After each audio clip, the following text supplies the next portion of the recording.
What is up, people? Okay, so big thing, I saw big thing is an overstatement, but I was checking the summits because I haven't done the summits in quite a bit, and I don't really intend to do any like hard try for them. We could potentially try for this one just to get the gold, to get the cash for the quadrifolio. I mean, it might be a lot of work. Honestly, let's check. We do have everything for it, and it is to cut the Ferrari, so it would be quite a fun summit to do. But one thing I saw that is gonna pay out pretty freaking well is the next week, the Koenigsegg Motor List selection. And what that is gonna give us is the Koenigsegg CCR. And for some reason I thought I had it, but I actually don't, which is good. Because then we can grind for gold and we can get that, and that will be a reward for 1.6 mil. As you can see, here it is, and then I feel like that's gonna be way worth it to do. I'm not gonna like, if we get plat, we get plat, but I'm not gonna grind for plat. But I do want to try to get gold so we can get the car. The Reventon would be kind of nice to buy actually. Everything is so much money, bro.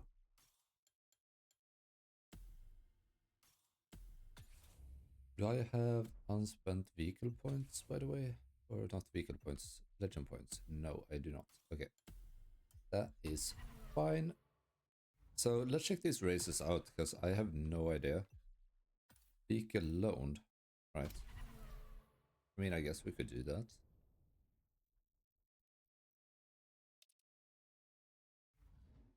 Okay, the FXX. This is a cool car. I've played a lot in the past week of Need for Speed, and I absolutely love that game right now. Haven't played as much the crew, to be honest,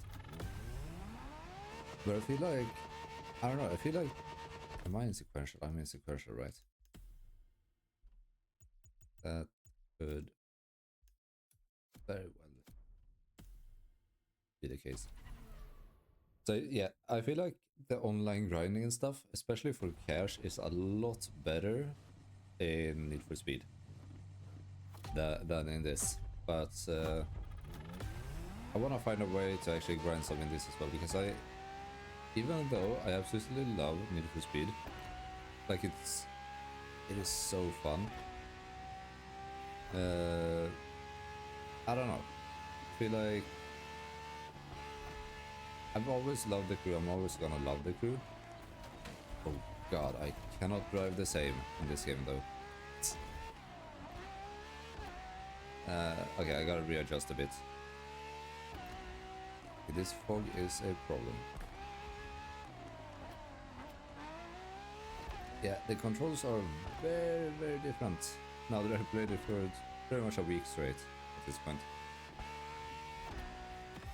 I was gonna say something about it, but I love the crew, but the way you have to grind this, I feel like, is quite annoying. If you guys have any tips whatsoever, or find any good methods to actually grind some cash in this, I would love it. Because I'm not in, I wouldn't say I'm in need of parts, maybe for some specifications like motocross, maybe racing. I think I have parts for racing though, so maybe rally and stuff. But usually I don't really care for them either. Oh god. So yeah, I don't know.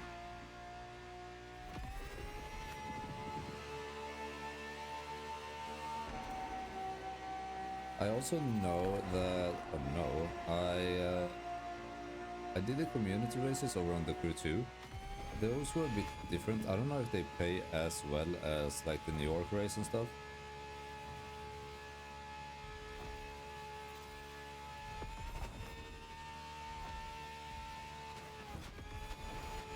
Because, okay, yeah.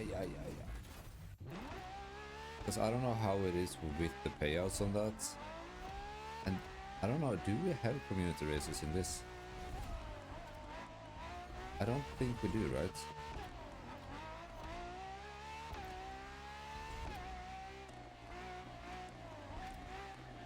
Dude, everything here is so grippy.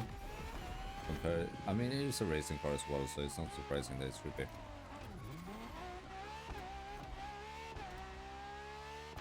I kind of like that they renamed the touring cars into racing cars. It's such a simple thing, but it makes, I don't know, it feels better to say racing car than touring car. Because touring car, I don't know if I'm the only one, but when I think of touring car, I think of like, you know, Grand Tour car, GT car, which I guess is partially right.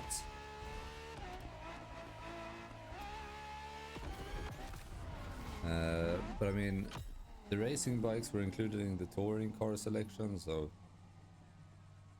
yeah. I feel like racing is just a better word for it.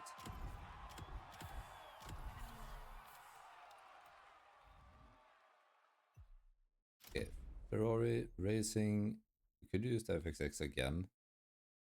I do like the Italy, but maybe go with the GT3. We actually did drive this one in the community event that we did over on the Crew 2. It's gonna be, I don't really remember how it felt to drive it, but somewhat, I guess. But it's gonna be nice to see the difference in handling and stuff. Dude, this car looks so sick. I've always been like, I don't know if I'm a, you know, Lamborghini fan, Ferrari fan. I'll be completely honest, I love both brands. Like, legit. They both have different cars that I love equally as much, I think. Because I mean, like the LP640 Lambo, oh god, my screen has frozen. I think we're fine still. But yeah, the LP640, such a nice Lamborghini. This GT3, such a nice Ferrari. I'm not comparing the two, but I'm saying like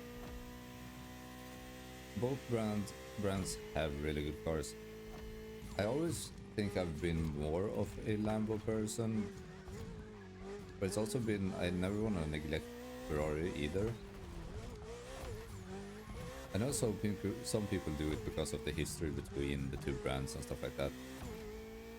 Personally, I think the history matters, but in my personal preference of the vehicles, I wouldn't say that it weighs in that much. If I'm being completely honest. But I think the story is really interesting overall. And I definitely think that in a bigger perspective, of course that is gonna matter, and that has to be like a considered factor. But in today's world, like, or today's time, I guess, it's two competitors against each other and stuff like that, so I think it's fair game with whether you choose the one or the other. I think it's just about personal preference at this point. Talking about like rivalry and stuff between companies, I actually didn't know this. This might have been like a common known fact, I don't know. But apparently Coca-Cola and Pepsi back in, was it early 2000s? Something like that. Might have been way earlier than that also, maybe 1980 or something like that. I don't know, I don't remember. But anyway, there was a woman working for, was for Coca-Cola, right? What? Why do you spawn me here? That's obvious. She works for Coca-Cola and I don't know, she contacted Pepsi I was like, okay, I got the secrets to Coca-Cola's recipe. I can sell it to you for $1.5 million. I think the cash sum was that she wanted. And I mean, in any other company, I guess what they would do would be to maybe not pay her 1.5, but pay her a, for them, fair amount of money, and say like, oh great, you got it, thanks so much, and fuck off. We got from here, pretty much, I guess. But what Pepsi did was they actually offered her, no, they didn't offer her, they contacted Cola and said like, hey, this woman is trying to sell your stuff to us, we don't want it, do what you will with this information. And I think that's kind of like, that's very impressive in my book. I don't know. And all in all, it ended up in FBI raiding her place and stuff, and she got arrested, I think. Or either that, or she got... oh, she must have gotten arrested, right? Company fraud and stealing. I feel like that's a reasonable offense. Or at least it was at that point, I guess.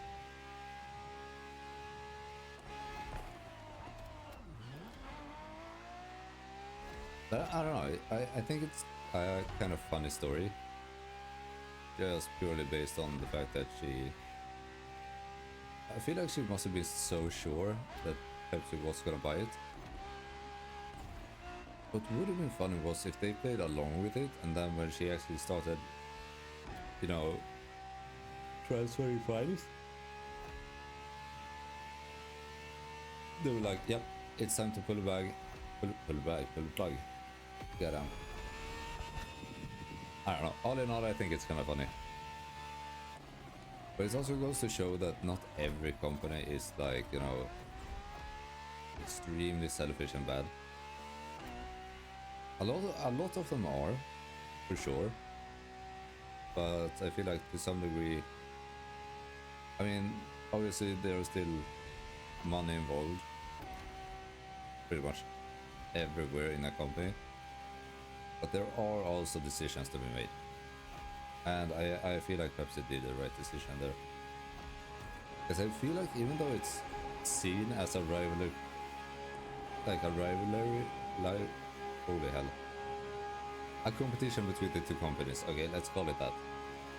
I still feel like they are on fairly good terms. I could be wrong, but I think so.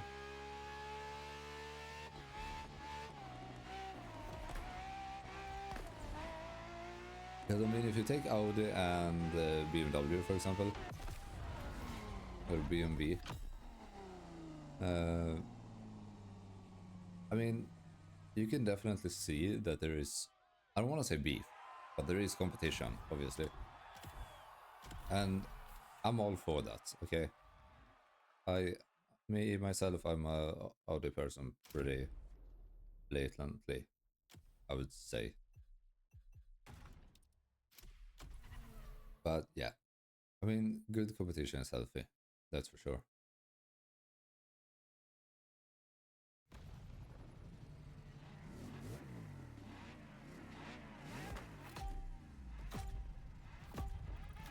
Man, Ducatis, they are freaking expensive, dude.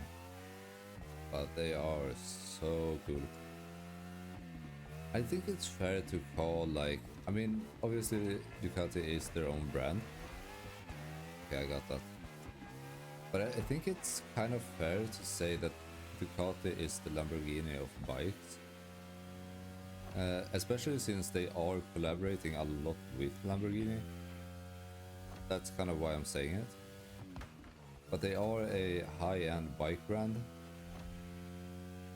But I also think it's kind of funny how, even though Ducati is a high, expensive brand, like, I still think it's funny how both Yamaha, Honda, BMW, they all have like leader bikes that are very respected and pretty much put in class with these bikes, which I think is kind of funny. Suzuki as well. But Ducati has always been like, I want to say, the flashy one. Obviously the BMW S1Ks are also really flashy, same with the R1s. But I still think Ducati takes that spot at the top at least.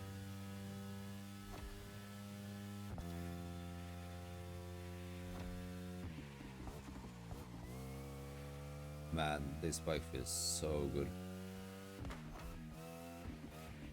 I think I talked about it in yesterday's video as well. So Thursday I was out riding, great weather, 20 degrees almost, and not that sunny, but the weather was still good. It was a fair bit of sun, but pretty much all of it had gone down when I was riding. It wasn't dark, but it was like I don't know the word for it. I want to say shady, but I guess it was kind of shady as well, because we were riding through these smaller roads. Not that small roads, but I'm gonna call them country roads. That's not what they are.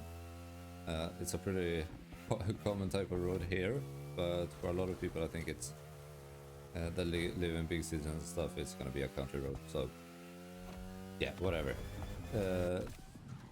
Weather was great, all of that, warm, awesome. Yesterday we got snow. Not so awesome, right? Woke up today, it was gone, thankfully. I mean, I knew it wasn't gonna stay because it was raining from morning till like noon, and at noon it started snowing for some reason. I don't even think it was that cold outside. It still had like 6-7 degrees out, so I don't know how the snow actually landed and stayed that amount of time still. But yeah, I don't know. Let's take the KTM. I haven't ridden that one in a while.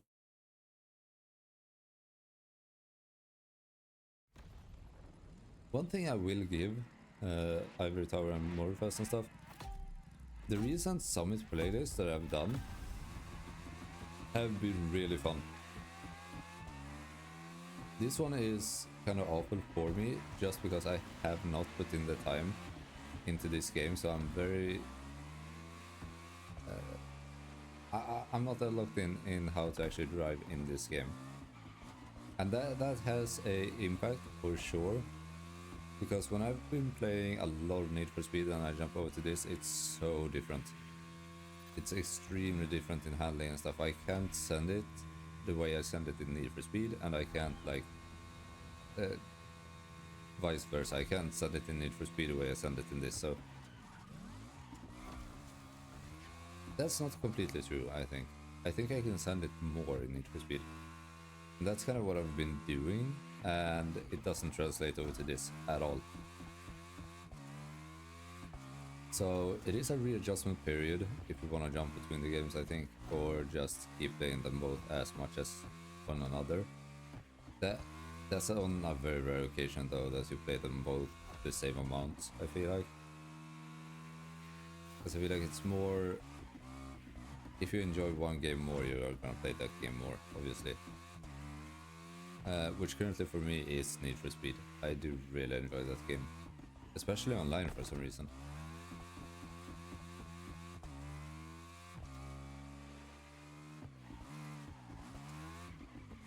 But I think what has me grabbed with that game is the amount of availability to just play, grind, and then build cars, and then use them straight away in whatever I want to do.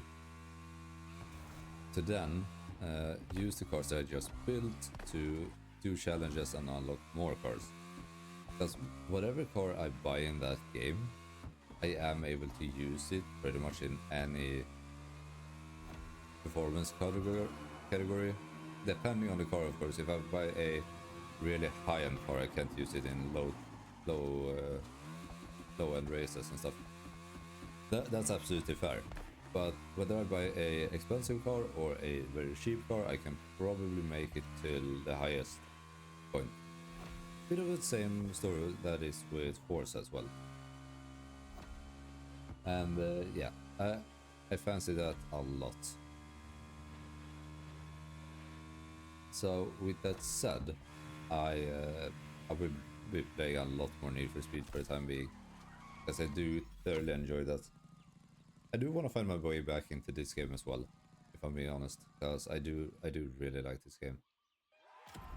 But when I can't really grind when I gotta put in like hours on hours on hours to actually grind cash, it's not that enticing anymore for me. That's the problem for me. Because I can sit for like an hour in Need for Speed and I can get like, I don't know, let's say 500k. I could maybe do that here, but the amount that I have to spend, like, you can see, if I have 500k here, I'll burn it on this. It's gone. I can buy 2 of these, of course, but the car that I want. I got all the others, so that's the car that I want to buy. Let's see. Let's say the CS. That's 600k. Gone immediately. I gotta grind another hour for the cosmetics. Then I gotta grind another hour to buy a cheap car. If I want to buy an expensive car, I gotta grind 4 or 5 hours. And just ends up being, I don't know what the average like hourly cash you can get is. If you completely maximize it, I don't do that in games no more because I don't care enough to do that. But I mean, like Need for Speed, I do a link up event. It could take, I don't know if it takes like 20 minutes, 25 minutes. I could make 200k off of that. So yeah, I don't know. I honestly think the grinding in that game for cash is a lot more fun. But that is me, and I hope you guys enjoyed my little discussion video of sorts. And if you did, leave a like and a comment down below. Subscribe, and I'll see you all tomorrow. Have a good day, and I'm out. Bye bye.